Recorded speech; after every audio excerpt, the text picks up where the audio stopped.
बिस्मिल्लाहिर्रहमानिर्रहीम। अस्सलाम वालेकुम एवरीवन। पेश खिदमत हाजिर lecturer in English Imran Abbasi. Dear viewers, आज लाइव सेशन का मकसद जो है मैंने आपके साथ पहले भी डिस्कस किया था कि जो पेपर है एसपीएससी का subject specialist, specially English subject specialist, जो 13 फरवरी 2025, आई थिंक ये आपको विजिबल होना चाहिए पेज जो है। सो इस पेपर के अंदर तो हमने जो पहले तक डिस्कस किया था कि इस पेपर के अंदर जो मिस्टेक्स थी वो कौन सी थी, और इस पेपर के अंदर जो मेरिट कितना बनेगा, और पेपर को किस तरीके से डिफरेंट अप्रोच के साथ जो देखा गया है कैंडिडेट्स की रिएक्शन के बाद, वो सारी चीज़ें डिस्कस की थी। और लास्ट लेक्चर में मैंने आपको भी ये भी डिस्कस किया था कि जो इसकी पेपर के अंदर जो 5 बैलेटेंट मिस्टेक्स हैं, वाजे तौर पर मिस्टेक्स हैं, वो भी डिस्कस किए थे। तो आज लाइव सेशन में आने का मकसद ये था कि ये जो एक स्टेरियोटाइप बन गया है हमारे माशरे में या जो कैंडिडेट्स के अंदर, कि ये जो पेपर था वो बहुत टफ पेपर था, और ये यूनिक पेपर था, ये हिस्टोरिकल नहीं था, ट्रेडिशनल नहीं था। और इस पेपर में एसपीएससी ने बहुत ही बड़ा कॉन्सेप्चुअल स्टैंड लिया है, और बहुत ही डीप इनसाइट्स के साथ ये पेपर बनाया गया है। पेपर मेरे सामने है, मैं आज आपके सामने साबित करूंगा विद एग्जांपल्स। ये मैं आपको साबित करके दिखाऊंगा कि ये पेपर तारीखी इजी पेपर था, इजी नहीं, इजीएस्ट पेपर था। और इसमें जो 33 क्वेश्चंस हैं, 33, वैसे एक कैंडिडेट को पास होने के लिए कितने एमसीक्यूज की जरूरत होती है? वैसे तो 30 की जरूरत होती है, लेकिन मैं आपको 33 एमसीक्यूज अभी ऐसे बताऊंगा जो कि बिल्कुल ही नॉर्मल लेवल के, चाइल्डिश लेवल के थे। ठीक है, तो 33 क्वेश्चंस वो आपसे डिस्कस करूंगा कि जो कि अगर आप सिर्फ यही 33 करके आते तो आपका स्कोर बन जाना था 66 and you would have been in a safe zone for interview. ठीक है, तो शुरू करते हैं। देखें, ये मेरे पास पेपर टाइप बी है। ठीक है, और क्वेश्चन सेम है लेकिन टाइप थोड़ा डिफरेंट है। पहले क्वेश्चन 3 मैंने पहले भी डिस्कस किए थे, शॉर्ट वीडियो बना के भेजी थी। कि पहला जो सवाल था पिजन के ऊपर था, simplified language develop through means of communication. जो मुख्तलिफ ग्रुप्स होते हैं वो एक दूसरे की लैंग्वेज को नहीं जानते, लेकिन वो एक कॉमन लैंग्वेज यूज करते हैं जिसे पिजन कहते हैं। और पिजन जब फर्स्ट लैंग्वेज हो जाती है तो वो क्रियोल हो जाती है। ठीक है, दूसरा मैंने नियोलॉगिज्म भी एक्सप्लेन किया था कि इजीएस्ट सवाल है। और तीसरा जो था रिन्यूएबल एनर्जी रिसोर्सेज का मैंने आपको एक्सप्लेन किया था। नंबर चौथा जो क्वेश्चन, चौथा इजीएस्ट क्वेश्चन जो है, आप मुझे कंफर्म कर दें कि ये आपको मेरी आवाज भी आ रही है और ये पेज आपको क्लियर है, तो साबित करते चले। थोड़ा मुझे काइंडली लेट मी नो कि if this page is clear and my voice is Audible.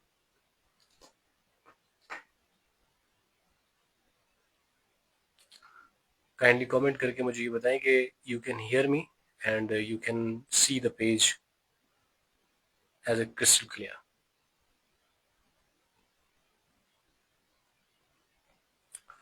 Okay, question number जो चौथा है, चौथा जो है एनालॉजी के बारे में है।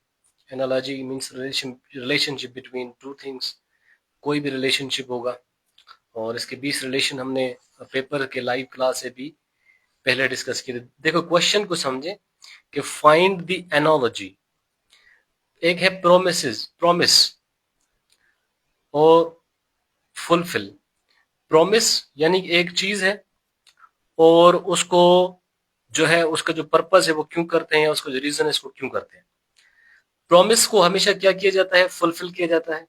यानी प्रॉमिस के साथ जो कॉनोटेटिव वर्ब लगेगा, यानी कि जो प्रॉमिस के साथ जो है, जैसे रिक्वायरमेंट जो होती है उसके साथ, रिक्वायरमेंट के साथ मीट लगाया जाता है, टू मीट द रिक्वायरमेंट्स। और प्रॉमिस के साथ क्या लगाया जाता है? फुलफिल लगाया जाता है, कि always promises are fulfilled. Okay, he never fulfills his promises. ये कभी अपने वादे पूरे नहीं करता. ठीक है, प्रॉमिस के साथ फुलफिल लगता है, यानी promises are mean to be fulfilled. इसका देखें, पान रिडीम के साथ तो नहीं लगेगा ना, पान और रिडीम. प्लेज और डिनाई. प्लेज वादा करना, डिनाई इनकार करना. कन्फेशन इकरार करना. हेज अलग चीज है, नाउन है. एज अ वर्ब भी आप इसको यूज कर सकते हैं, लेकिन इनकी जो मीनिंग है वो डिफरेंट है, रिलेशनशिप नहीं बन रहा. ये जो हम लॉ बनाते हैं, कानून, क्या हम जो कानून बनाते हैं वो क्या किया जाता है? कानून हमेशा इन्फोर्स किया जाता है, अमल में लाया जाता है. कानून अमल में लाया जाता है. अमल में लाने को क्या कहते हैं? इन्फोर्स कहते हैं. कितना इजी क्वेश्चन आपके सामने पड़ा हुआ था, आपने इसको गलत करके आए, फिर भी आप कह रहे हैं कि पेपर डिफिकल्ट है. नेक्स्ट क्वेश्चन देखें.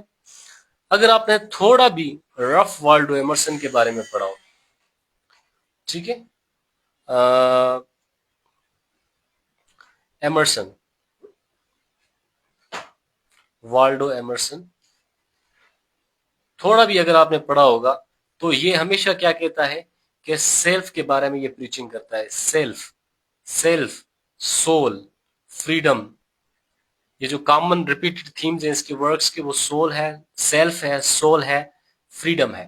तो सवाल क्या पूछता है? Which concept does Emerson directly reject? क्या करता है? Individual creativity. Individual creativity self में आती है. सेल्फ ट्रस्ट भी सेल्फ में आ जाता है, इसको प्रोमोट करता है दोनों को. सेल्फ एक्सप्रेशन भी सेल्फ में आता है, इसको भी प्रोमोट करता है. रिजेक्ट करता है इमिटेशन को, किसी की नकल उतारना. इमिटेशन यानी कि किसी और पर्सनैलिटी, किसी और रियलिटी को कॉपी करना, इमिटेट करना, इमिटेशन. ठीक है. दूसरा कॉन्फॉर्मिटी.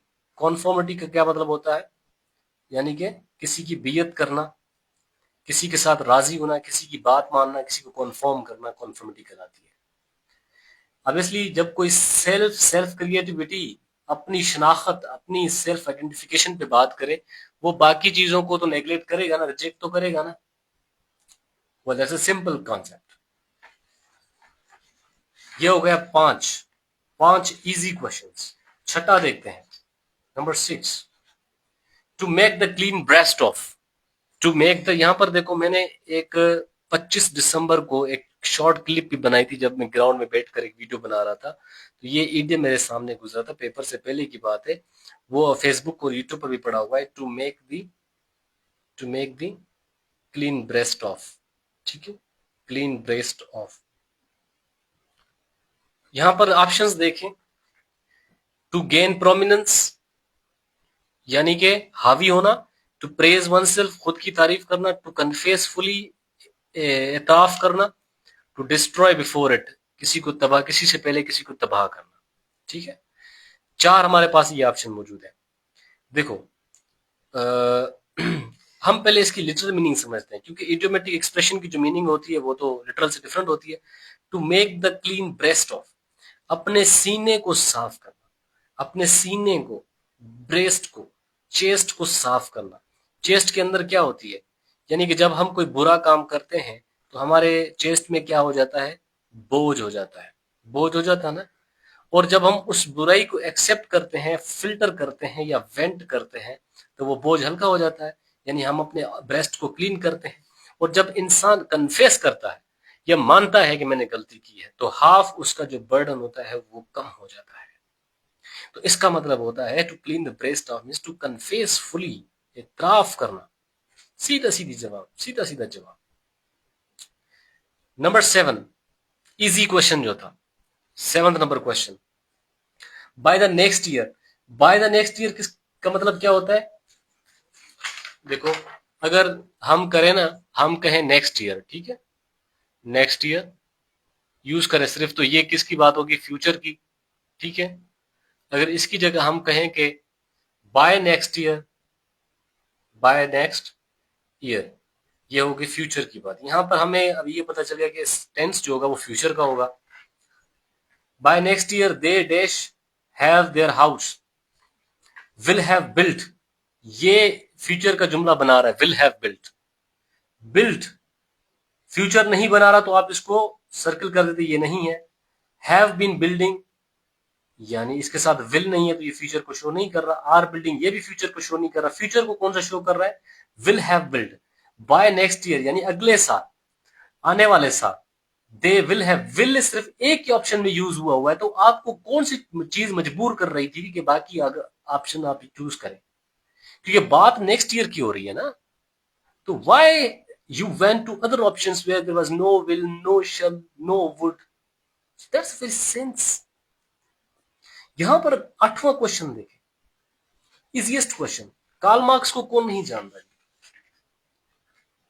कार्ल मार्क्स को, कार्ल मार्क्स को अगर कोई जानता भी है तो वो उसको अपनी कम्युनिज्म के बारे में जानता है ना। दूसरी इसकी क्या है? Das Kapital. दास कैपिटल इसका बेसिकली ये नाम है, दास कैपिटल। ठीक है, दास कैपिटल में दी कैपिटल, मनी, इकोनॉमी के बारे में इसने लिखा हुआ है। यहां पर सवाल क्या है? Seminal work. यहां पर सारे अटक गए, सेमिनल वर्क। यहां पर भी अटक गए। ओरिजिनल स्पीशीज बच्चों को आ रहा था, कैंडिडेट्स को आ रहा था। ओरिजिनल स्पीशीज किसने लिखा है? आइंस्टाइन ने लिखा है। Interpretation of dreams is related to Sigmund Freud. सीधी बात है, अगर सिगमंड फ्राइड को पढ़ा होगा कि interpretation of dreams is a concept, is a creativity by Sigmund Freud. Ubermensch, Ubermensch ये आप समझ सकते हैं, दास कैपिटल, चलो इसके अंदर ये एक कॉन्सेप्ट है। Das Kapital is a seminal work. Seminal work the most expected, the most viral work जो हो इसका पूरी दुनिया में छाया हुआ ये है। क्वेश्चन नंबर 9 सॉल्व करें। यूआरएल, 24 घंटे आप यूज करते हैं यूआरएल। ये छठी क्लास में पढ़ाया जाता है, क्लास 6 में। यू का मतलब होता है यूनिवर्सल, आर का मतलब होता है रिसोर्स, एल का मतलब होता है locator. Universal resource locator, URL. समझ आ रही है ना मेरी बात आपको?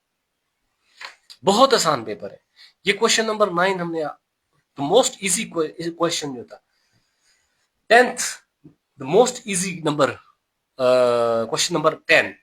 देखो, विच अप्रोच, यहां पर तो हमने पढ़ा है ना, diachronism is the study of language with in the historical frame of reference, or synchronism is the study of language in a given point. सवाल इसने थोड़ा चेंज कर दिया है तो आपके हवास भी चेंज हो गए। which approach examines the evolution of vocabulary, यानी कि हिस्टोरिकली जो लैंग्वेज चेंज होती है ना, लैंग्वेज में अंदर चेंज क्या होती है जी? एक तो वोकेब चेंज होती है ना, वर्ड्स चेंज होते हैं। फॉर एग्जांपल आप एंग्लो सेक्शंस के वर्ड्स देखें, चौसर के वर्ड्स देखें और मॉडर्न एज के वर्ड्स देखें, डिफरेंस नजर आएगा। स्ट्रक्चर में आपको डिफरेंस नजर आएगा, ठीक है, और कंटेंट में आपको डिफरेंट नजर आएगा, स्पेलिंग में आपको डिफरेंस नजर आएगा, ठीक है। तो ये सारे बेसिकली लिंग्विस्टिक्स आइटम्स हैं जो कि चेंज होते हैं। यहाँ पर आपको वोकैबुलरी का रेफरेंस देकर कह रहा है कि अच्छा, old English to modern English पर इसने डाल दिया, यहाँ पर भी कंफ्यूज कर दिया। यानी history means from old English to the modern English ना, old English to modern English. यहां पर आपको वो नॉर्मल डेफिनेशन ऑफ डायक्रोनिज्म की कोई हिंट नहीं दे रहा। ये सारा बेड़ा कॉन्सेप्चुअल पेपर था। अगर थोड़ा सवाल को, मैं समझता हूँ पेपर जो था आपसे टाइम मांग रहा था, लेकिन बहुत इजी था। डायक्रोनिज्म है, diachronism, dia history, study of chronological study. सिन को प्रेजेंट टाइम कहते हैं, क्रोनिज्म कहते हैं क्रोनोलॉजिकल स्टडी। स्नैपशॉट अप्रोच, कोई एक पॉइंट को लेकर आप अप्रोच करें। बैक फॉर्मेशन, वर्ड फॉर्मेशन का ये एक या प्रोसेस है। क्वेश्चन नंबर 11 जो कि इजी था, most easy, easiest, which is the large number of insects, birds moving about, जो घूम रहे हैं। क्राउड, नॉर्मल आम चीजों का जो ग्रुप था वो आप कह सकते हैं, उसको ग्रुप कह सकते हैं, ये क्राउड कह सकते हैं। पेक कोई खतरनाक जानवर के ग्रुप को कहते हैं, या फॉर एग्जांपल आप कह सकते हैं कि पेक ऑफ वोल्व्स, जो वोल्व्स होते हैं, पेक ऑफ वोल्व्स, ठीक है। पेक वोल्व्स के साथ जो ग्रुप ऑफ वोल्फ होगा तो उसे पेक ऑफ वोल्फ कहेंगे। स्वैम कहते हैं बेसिकली, स्वैम ऑफ बर्ड्स आपने सुना होगा, जिसे मैंने एक किताब भी पढ़ा। अच्छा, ये वो टी.एस. इलियट भी यूज किया हुआ है ये टर्म स्वैम ऑफ बर्ड्स। और जब आप शाह अब्दुल लतीफ की जो वो ट्रांसलेटरी बुक है जिसमें वो कहते हैं वलर कयो वतन पिरतु नचनन पाण में, ठीक है, ये आपने शायरी सुनी होगी ना शाह अब्दुल लतीफ की, वलर कयो वतन पिरतु नचनन पाण में। तो वो उसकी जो ट्रांसलेशन है swum of birds flocking about, flocking around. Swum of birds बहुत इजी है, अगर आपकी थोड़ी नॉर्मल स्टडी हुई होगी तो ये आपको बहुत ही आसान पेपर लगता होगा।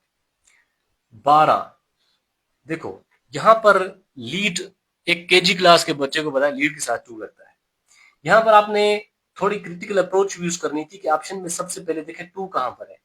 ए के साथ पहले विद है तो नहीं होगा, बी के साथ टू है तो ये हो सकता है, सी के साथ विद है, डी के साथ नन ऑफ दीज है। यहां पर एक ऑप्शन हमने ये देखा कि टू तो लगता ही हमेशा टू के साथ, if my result will lead to future research. यहाँ पर ऑन द टॉपिक है, अगर ऑन है तो फिर ठीक है, अगर ऑफ या विद होता तो फिर नन ऑफ दीज होगा। यहाँ पर ऑन है तो ये करेक्ट है ना, lead to research on the topic. क्या चीज मुश्किल है? आप सनो पर मुझे बताएं कि टफेस्ट पेपर कैसे? टफेस्ट तो आपकी आपकी नॉलेज ही नहीं है, आपकी स्टडी नहीं है, टफेस्ट पेपर आपने इसको बनाया हुआ है। मेरे स्टूडेंट्स ने तकरीबन 10 से 15 स्टूडेंट जिन्हें 80 प्लस स्कोर है, 80 प्लस, जिन्हें मैंने जिनको पढ़ाया हुआ है। आपने आप 52 लेकर आप मैं समझता हूँ पेपर के टेक्निकल जरूर है लेकिन टफ नहीं है। 13वां question number, easy question number, the Quran was revealed how many years? ये कितने साल लगे थे? इस मुस्लिम 22 साल, हमने 22 से 23 साल लगे थे ना, तो यहां पर 23 साल का ऑप्शन है। सीधा साधा ये गलत करके आए। इsoteric अजीब, आप मेरा जो मैंने आपको 500 वर्ड्स वोकैबुलरी का जो फ्री क्लास लिया था यूट्यूब पर वो उठाएं, वहां पर इsoteric की मैंने आपको मीनिंग बताई हुई। इsoteric की जो नोट्स बुक है उसी के भी नोट्स मैंने भेजे थे। इsoteric मतलब अजीब मैंने बताया हुआ था, अजीब। यहाँ पर अलूरिंग का मतलब अजीब नहीं है, पॉपुलर का मतलब अजीब नहीं है, अफेयर का मतलब अजीब नहीं है, प्राइवेट का मतलब जो कि यूनिक हो, फॉर एग्जाम्पल जो कि सिर्फ आप तक मुत्तहद हो, ठीक है, स्ट्रेन टाइप, प्राइवेट टाइप, ठीक है। 13 क्वेश्चन हो गए हमारे मोस्ट, जो मोस्ट जो है ना वो क्या कहते हैं डुएबल थे या इजिएस्ट में उसको कहता हूँ, ये इजिएस्ट थे। आगे चलते हैं, 13 क्वेश्चन नंबर हमने कर दिए हैं। ये है हमारे पास क्वेश्चन नंबर 14 है, मोस्ट अबंडेंट गैस। ये कि कहाँ भी का अर्थ, अर्थ का जो एटमॉस्फेयर है इसके अंदर जो मोस्ट अबंडेंट गैस है, कुछ हाजरीन नाजरीन गिरामीन जो है वो सुमुन बुकमुन उम्मीन फाहम ला यरजून कहकर ये बस ऑक्सीजन लगा के आए, माशाल्लाह से ऑक्सीजन करके आए, आंखें बंद करके अल्लाह अल्लाह करके ऑक्सीजन लगा के आए। भाई नाइट्रोजन है 78% है ना, ये 78% है ना नाइट्रोजन, तो ऑक्सीजन क्यों भाई? ऑक्सीजन क्यों? Who was the first president of Pakistan? First president of Pakistan. मेरा छोटा भांजा है उसको भी याद है कि सिकंदर मिर्जा था। ये 15वां इजीएस्ट क्वेश्चन, ये 15वां easiest question, who was the first president of, Allama Iqbal था। अल्लामा इकबाल पाकिस्तान से पहले, मरने से पहले जो है वो फोत हो चुका था। जुल्फकार अली भुट्टो 1937 में पहले जो है, उससे भी पहले ये फॉरेन मिनिस्टर था अयूब खान के दौर में। फिर ये पहला प्राइम मिनिस्टर नहीं, आईनी मुताबिक पहला प्राइम मिनिस्टर फिर प्रेसिडेंट भी बना था ये, पहले प्रेसिडेंट फिर prime minister. Fazal Haq Chaudhry, Fazlullah Chaudhry, sorry Fazal Ilahi Chaudhry. भाई सिकंदर मिर्जा पहला प्रेसिडेंट था ना, 1950 56 में जब आइन हुआ बना तो उस तहत सिकंदर मिर्जा था। और ओवरऑल 1956 आइन का भी सेहरा इनके सर जाता है। चलो ये थोड़ा डाउटफुल क्वेश्चन है। नंबर 16 की बात करते हैं। Which of the following Shakespearean tragedy depicts the story of Moorish general in the service of Venetian army? ठीक है यार, देखो ओ भाई हेरा खान, इसका ऑक्सीजन कैसे होगा? ऑक्सीजन अर्थ के एटमॉस्फेयर में 23% है। खुदा खुदा करें, अल्लाह का नाम लें, 23% है। या तो सारे किताब गलत हैं, या तो सारे राइटर गलत, सारे साइंटिस्ट गलत हैं, या तो सारी रिसर्च गलत है, या तो फिर आपका ये रैंडम कमेंट सही है या गलत है। 23% ऑक्सीजन है, 78% नाइट्रोजन है। Oxygen O stands for O2, nitrogen N, जिसकी वजह से जो कि मौसम पे असर करता है, जो कि ओवरऑल अर्थ की हेल्थ, अर्थ की इन्वायरमेंट पे असर करता है। सो प्लीज थोड़ा थोड़ा माइंड यूज करें। नेक्स्ट, अच्छा यहां पर मैंने जो मेरा लेक्चर बना हुआ है, पेड कोर्स का जो लेक्चर है, पेड कोर्स का लेक्चर, लिटरेरी वर्क्स का जो पोर्शन है, मैंने तकरीबन 20 लेक्चर्स यानी बनाए हुए हैं लिटरेरी वर्क्स, जिसमें शेक्सपियर का है, मार्लो का है, मुख्तलिफ राइटर्स के हैं। उसमें जो मैंने आपको पढ़ाया था, ओथेलो पढ़ाया था, ठीक है, ओथेलो। ओथेलो के पहले 5 लाइंस में जाकर देखे मैं क्या कह रहा हूं। Othello was a Moorish general. और यह 20 फरवरी से हम नई बैच स्टार्ट कर रहे हैं। ये इंशाल्लाह 5 माह का कोर्स होगा, इसमें ज्वाइन आप कर सकते हैं, इंशाल्लाह बेहतरीन प्रिपरेशन हो जाएगी। 17 इजिएस्ट क्वेश्चन। इम्प्लिसिट, दो मीनिंग्स होती है ना किसी भी वर्ड की, एक इम्प्लिसिट होती है, दूसरी एक्सप्लिसिट होती है। एक्सप्लिसिट यानी एक्सप्रेस्ड, बताई गई, जाहिर। इम्प्लिसिट यानी बातिन, छुपी हुई मीनिंग। इम्प्लिसिट मतलब what do you want to imply, तुम क्या बातनी तौर पर बात करना चाहते हो। सेटायर तो नहीं होगा, बेसलेस भी नहीं होगा। अनएक्सप्लेन, इम्प्लिसिट ऑलरेडी अनएक्सप्लेन होती है, तो एक्सप्रेस्ड इसका सही होगा। इतना इजी क्वेश्चन आपके सामने है, तो इसके अलावा और इजी क्या दे सकता था आपको सवाल। आप हमेशा कहते हैं कैंडिडेट्स अपने प्रोफाइल के बायो में भी लगाया हुआ है, better to reign in health and to serve in heaven. क्या कहना चाहते हो, तुम्हें आजादी चाहिए ना, इसका मतलब क्या है, तुझे आजादी चाहिए, तुम्हें गुरूर है और तुम्हें एम्बिशन है, तो प्राइड एंड एम्बिशन इसका करेक्ट आंसर है। ये अभी सवाल समझना, ये 11 12 13 ये 14, ये थोड़ा कॉन्सेप्ट जरूर समझना। ये जो इजी इजी इन्होंने दिया है ना, सॉरी, कॉन्सेप्ट है कोहिजन और कोहेरेंस का। भाई मैंने जब मैं प्रेसी पढ़ाता था, प्रेसी के लेक्चर भी मैंने ये एक्सप्लेन किए हुए हैं, प्रेसी की जो जब क्लासेस में पढ़ाता था, जब ऐसे में पढ़ा था उसमें ये दोनों मैंने एक्सप्लेन किए हुए हैं। मैंने ग्रामर के लेक्चर्स में भी ये दोनों कॉन्सेप्ट बहुत आसान तरीके से एक्सप्लेन किए हुए हैं। कोहिजन, सवाल पहले देखते हैं। सवाल में ये पूछ रहा है भाई कि which of the following refers to the unity of structural elements, units of structural elements।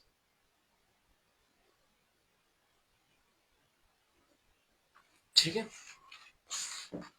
और स्ट्रक्चरल सेंटेंस जो होता है, यानी सब्जेक्ट वर्ब और ऑब्जेक्ट, ये क्या है, इसके स्ट्रक्चरल एलिमेंट्स हैं।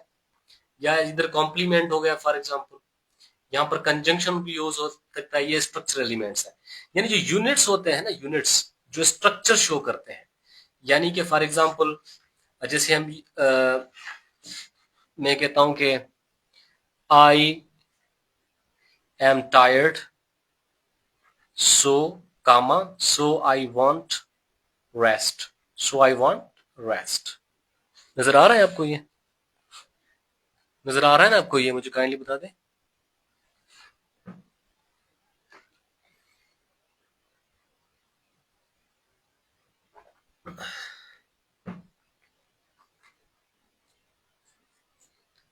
मैंने एक जुमला लिखा है कि I am tired so I want rest. मैं थका हुआ हूं और मुझे क्या चाहिए, रेस्ट चाहिए। यहां पर आप मुझे बताएं कि इसमें मैंने कोहिजन यूज किए या कोहेरेंस यूज किए।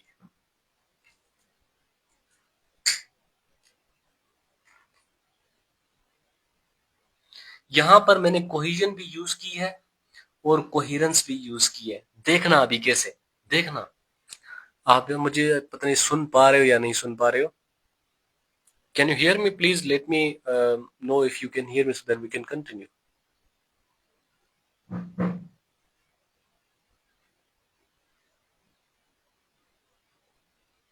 थोड़ा सीखने की कोशिश करें, थोड़ा सीखें और जरूर सीखें, बस थोड़ा सीखें, लेकिन लॉजिकली सीखें। देखो, आई एम टायर्ड, मैं थका हुआ हूं, सो इसलिए मुझे क्या चाहिए? रेस्ट चाहिए। देखो, कोहिजन, सो क्या किसको रिप्रेजेंट कर रहा है? कोहिजन को रिप्रेजेंट कर रहा है। यानी कि एक जुमले को दूसरे जुमले के साथ जब मिलाया जा रहा है, दूसरे एक जुमले को दूसरे जुमले के साथ जब मिलाया जा रहा है, और एक टेक्निकल पॉइंट जो है, technical word, structural unit, structure यानी कि वर्ड, स्ट्रक्चरल एलिमेंट यानी कि वर्ड, कोई भी यहाँ पर देखा ना, मैंने देखा स्ट्रक्चरल, जो ये जो स्ट्रक्चरल यूनिट है ना, एलिमेंट है, इसका मतलब कोई वर्ड, कोई कंजंक्शन, ठीक है, कोई कंजंक्शन। ये हो गया कोहिजन, मैंने कोहिजन यूज किया। यार जब इंसान थकता है तो क्या करता है? ओपिनियन, आप अपना ओपिनियन दे, रेस्ट करता है ना, आराम करता है। ये जब थकता है तो और ज्यादा मेहनत करता है। तो यानी आइडिया आइडिया से मिल रहा है, ख्याल ख्याल से मिल रहा है। जब ख्याल ख्याल से मिलता है तो उसे कोहिरेंस कहते हैं। This is idea connection. Coherence यानी आइडिया कनेक्शन, आइडियाज के आपस में कनेक्शन। कोहिरेंस यानी सेंटेंस के आपस में कनेक्शन। बहुत ही आसान है, 100 मरतबा लाइव क्लासेस में मैंने बच्चों को ये समझाया हुआ था कि कोहिजन और कोहिरेंस में क्या फर्क है। तो इसका करेक्ट क्या जवाब होगा? कोहिरेंस। कोई कोई डिफिकल्ट इसमें, कोई और डिफिकल्टी है इसमें, आप मुझे बताएं।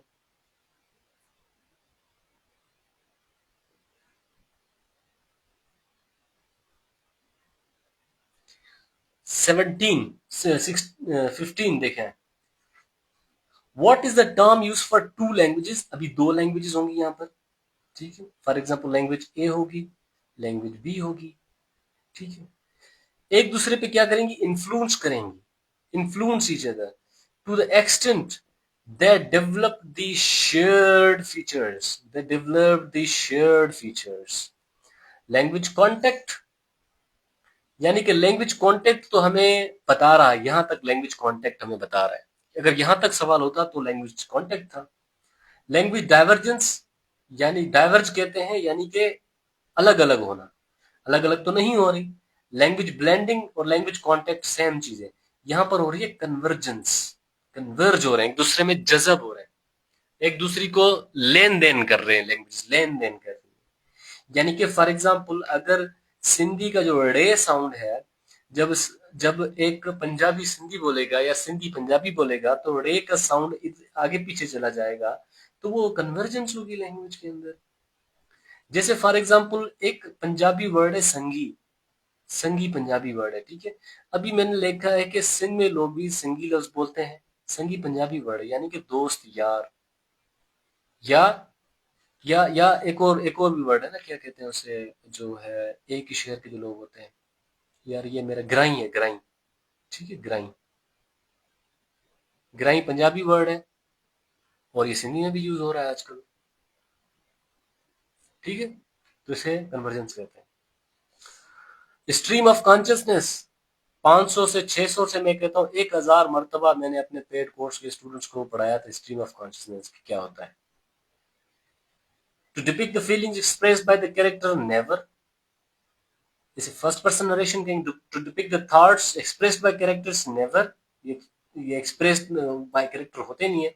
To depict the multitudinous thoughts and feelings which pass through the mind of a character, to depict the anger through the mind of a character, ये चीजें हैं multitudinous thought, thought of present, thought of past, thought of future. It's very simple.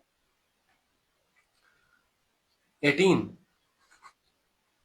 Pakistan UN का member कब बना? Pakistan UN का member कब बना? भाई यूएन का कानून है, जब भी कोई दुनिया में मुल्क बनता है तो पहले माह से मेंबरशिप हासिल करवाते हैं। पाकिस्तान ने 1947, कितना आसान ऑप्शन दिया है, कितना आसान। अगर वो मंथ देता तो सारे गलत करके आते। सितंबर को ज्वाइन किया था पाकिस्तान ने 1947 को।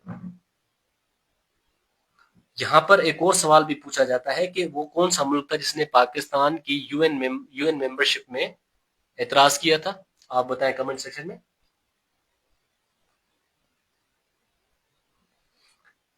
Question number 18, easy, easy easy, ठीक है। अच्छा 13 हो गया ना, 14 15 16 17 18 19 20 21 22, अच्छा 22 है ना ये, सॉरी 22। एस्थेटिसिज्म, इस पे मैंने 3 वॉइसेस भी भेजे थे, एक लेक्चर भी मेरा है। खूबसूरती, ब्यूटी, एक्सटर्नल ब्यूटी, एक्सटर्नल जो जाहिर आती है, surface beauty. A movement in 19th century that valued appearance of literature and arts, a movement in 19th century that advocates flexibility rules in poetry, ये तो नहीं होगा, flexible rules के बारे में बात ही नहीं करते aestheticism. Movement in 19th century that promulgates classical rules, never। um, a movement in 19th century that advocates modern values in literature, नहीं। ये 19th century के ये जो movement थी, ये basically वैल्यू देती थी appearance of literature and art को, appearances जो होती थी। सनोबर, ये इसराइल नहीं था, ये अफगानिस्तान था। It was Afghanistan. नहीं नहीं नहीं, अब इंडिया ने कैसे अपोज किया? देखो, यूएन, अफगानिस्तान का मसला क्या है? अफगानिस्तान ने किया था अपोज। अफगानिस्तान का मसला ये है, फॉर एग्जांपल ये जो पाकिस्तान का हिस्सा है ना, ठीक है, ये वाला जो वेस्टर्न बॉर्डर जिसे कहते हैं, वेस्टर्न बॉर्डर, यहां से अफगानिस्तान है, फॉर एग्जांपल ये अफगानिस्तान है। यहां पर जो पाकिस्तान का केपीके का हिस्सा है, ठीक है, केपीके का, और यहाँ पर क्या है, फाटा का हिस्सा है। यहाँ से तुर्खम बॉर्डर लगता है ना, आई थिंक।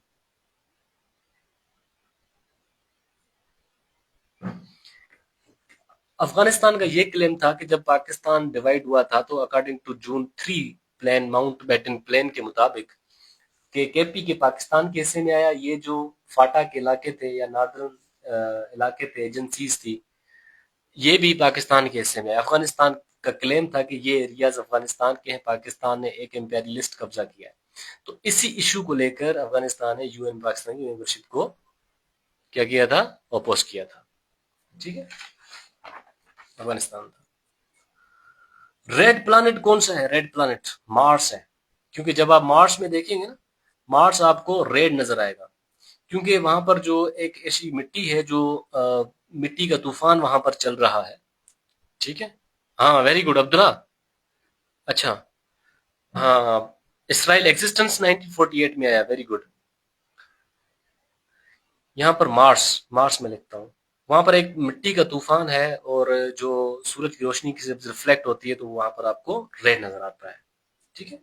बहुत इजी था, बहुत इजी। और वेनस जो है, आपको पता है, is closest sun to earth. Jupiter ये सबसे बड़ा, और 63 मून्स हैं। अच्छा 63 2020 में मून्स थे, शायद अभी और भी डेवलप मेरे ख्याल में डिस्कवर हो गए हैं, बहुत ज्यादा हो गए, 70 से भी ऊपर चले गए, ठीक है। और यहाँ पर नेक्स्ट 23,